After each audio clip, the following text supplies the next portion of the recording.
Olá, espero que você esteja bem, cuidando de você, da sua família e daqueles que estão ao seu redor.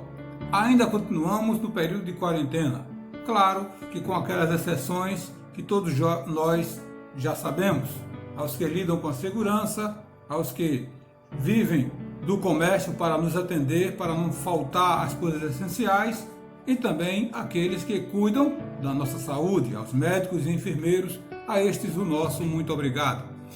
Queremos voltar com uma palavra de esperança. E assim, pensando sobre os ensinamentos de Jesus, mais propriamente a respeito do que ele nos ensina no chamado Sermão do Monte. Aquele sermão, aquela palavra que ele nos traz, que na verdade é visto como ensinamentos para a nossa vida cristã aqui na Terra. Os capítulos 5, 6 e 7 de Mateus têm todos esses ensinamentos que Jesus transmite aos seus discípulos e à multidão. Vejamos o que diz o capítulo 5 de Mateus, do verso 1 ao verso 3. Vendo Jesus as multidões, subiu ao monte e, como se assentasse, aproximaram-se os seus discípulos.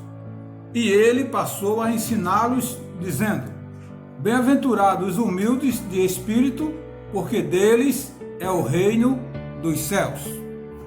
Este sermão ou ensino de Jesus do monte, que ele estava no monte, nos traz ensinamentos para a minha e para a sua vida diária.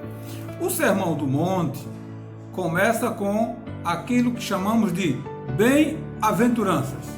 É por isso que o texto vai dizer que Cristo subiu ao monte, sentou-se e começou a ensinar os seus discípulos. Claro que havia uma grande multidão que o acompanhava. Se você observar o capítulo 4, a partir do verso 18 em diante, tem quando Jesus chama os primeiros discípulos e também tem quando Jesus realiza o seu ministério de pregar o evangelho do reino de Deus a partir da Galileia, e também, além de pregar, ele curava, expulsava pessoas possessas de demônio,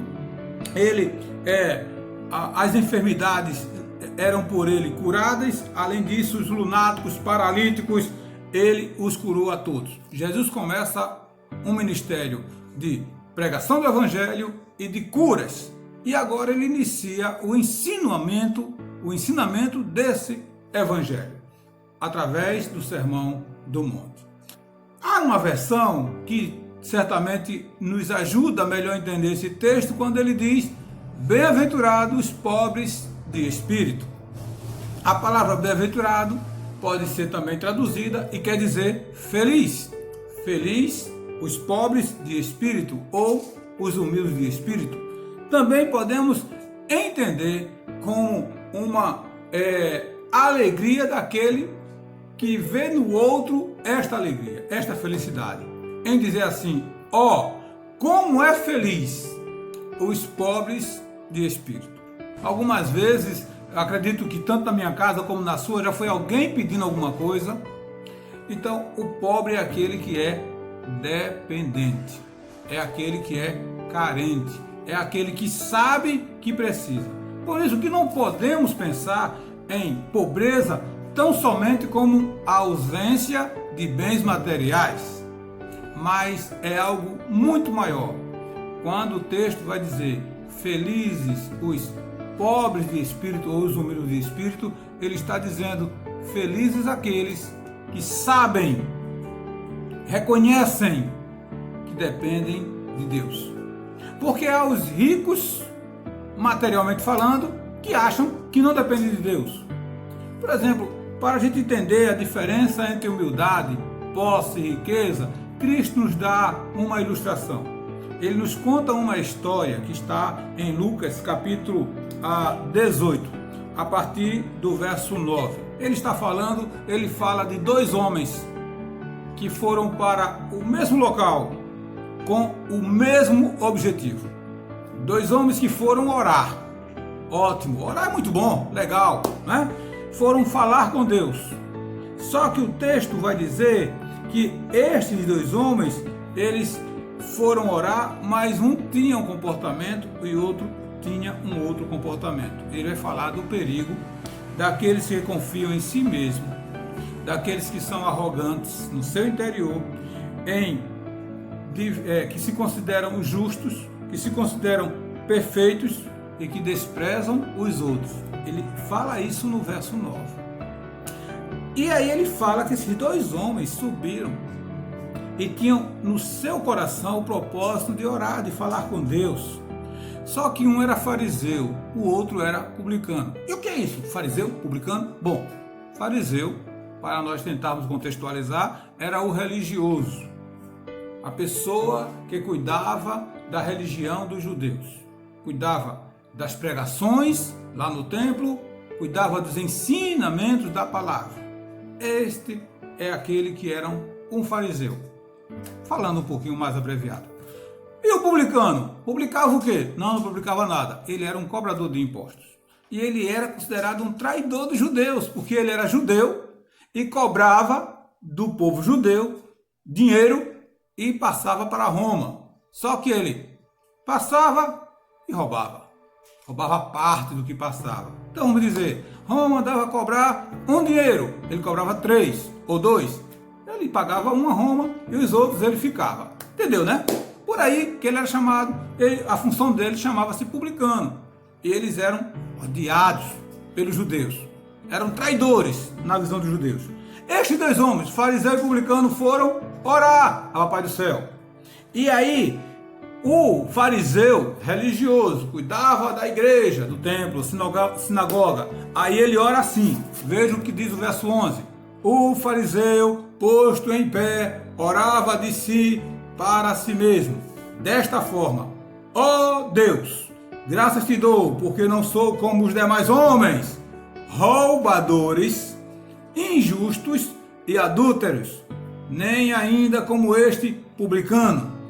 Jejuo 2 vezes por semana e dou o dízimo de tudo quanto tenho. Olha que oração desse homem, né? Ele dizia que ele era justo, que ele dava o dízimo de tudo que tinha, jejuava, orava, maravilhoso. Ele se achava o quê? Justo. Que Deus deveria então olhar para ele, porque ele fazia as coisas tudo certinho, religiosamente falando. Mas veja, escute o que o publicano diz aqui a partir do verso 13. O publicano, estando em pé, longe, não ousava nem ainda levantar os olhos ao céu, mas batia no peito dizendo: ó Deus, sê propício a mim, pecador. Digo-vos que este desceu justificado para a sua casa, e não aquele, porque todo o que se exalta será humilhado, mas o que se humilha será exaltado. Estas palavras finais são de Jesus aqui no verso 14. Veja a diferença de oração. O publicano ficou longe do fariseu, parece que era a questão do Covid-19 que estava lá, mas não era não. Ele não se achava digno de estar junto nem daquele homem, que era um homem religioso, santo na visão dele, mas ele estava longe do fariseu e ele não levantava os olhos para os céus, ele não se achava nem digno de olhar para o céu na sua oração, e só dizia isto. Ele batia no peito, né? Batia no peito, e ao bater no peito dizia: ó Deus, sê propício, tem misericórdia de mim, pecador. Eu sou errado, eu sou pecador. Só que o publicano era rico.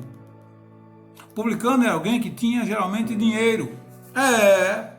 Lembra de Zaqueu? Não da música, como Zaqueu. Não é da música não. Está escrito aqui no capítulo 19 de Lucas. Depois você lê. Zaqueu, capítulo 19, Zaqueu, um publicano, sobe numa árvore, quando está lá em cima, Jesus olha para cima, olha para a árvore, vê Zaqueu lá escondido, chama Zaqueu e diz: eu vou comer na tua casa. Zaqueu era publicano, era rico também. Só que você sabia, chamar Jesus, ou Jesus dizer que vai para sua casa, quer dizer, vão 13 bocas a mais. Jesus e os discípulos. Então Zaqueu tinha posse, fez um banquete lá para Jesus, eles comeram juntos. O publicano aqui dessa parábola também era alguém rico, mas ele dizia: eu sou pecador. E o religioso, o fariseu, dizia assim: eu sou melhor do que ele, que eu faço isso, faço aquilo outro. Este não é humilde de espírito, não é pobre de espírito, porque ele se acha autossuficiente, né? Ele se acha autossuficiente. Jesus então diz que os que são pobres de espírito, aqueles que se veem dependentes de Deus, estes que são dependentes de Deus, dele é o reino dos céus. E essa expressão dele é o reino dos céus, também podemos entender assim: eles são do reino. Os pobres de espírito, eles pertencem ao reino de Deus. Então, quando você lê esse texto, novamente depois, mais devagarinho, de Mateus capítulo 5, de 1 a 3, e chegar: bem-aventurado, felizes, humildes ou pobres de espírito, não pense em pobreza material, pense em dependência de Deus. Nesses dias do Covid-19, do coronavírus, que estão mais reclusos em nosso lar, quantas vezes você já não pensou em Deus, já não falou com Ele, né? Já não entendeu que dependemos dEle diariamente, da misericórdia dEle, da graça dEle, para cuidar de nós. São destes humildes, destes que sabem que dependem do Senhor, que Jesus está falando. Não está falando aqui dos arrogantes, que não precisa ser rico ou pobre para ser arrogante. Muitas pessoas, dependendo da classe social, são arrogantes, ignorantes, tratam o outro, talvez não agora, mas tratam os outros como sempre seus eternos empregados ou escravos. Precisamos ser humildes, dependemos de Deus diariamente. Vamos orar? Pai, obrigado porque Tu cuida de nós. Nos ensina, Senhor, a sermos humildes, a dependermos cada vez mais da Tua misericórdia, da Tua graça. Abençoa nossas famílias, aos nossos familiares, nos afasta dessa peste que assola o mundo. Acima de tudo, ó Deus, nos ensina a depender de Ti e a estarmos cada vez mais firmes na Tua misericórdia. Continua conosco, com o perdão dos nossos pecados, oramos em nome de Jesus. Amém e amém. Deus abençoe a sua vida, Deus abençoe a sua família. Continue firme. Mais uma vez eu digo, não perca a esperança. A esperança é Jesus. Deus te abençoe.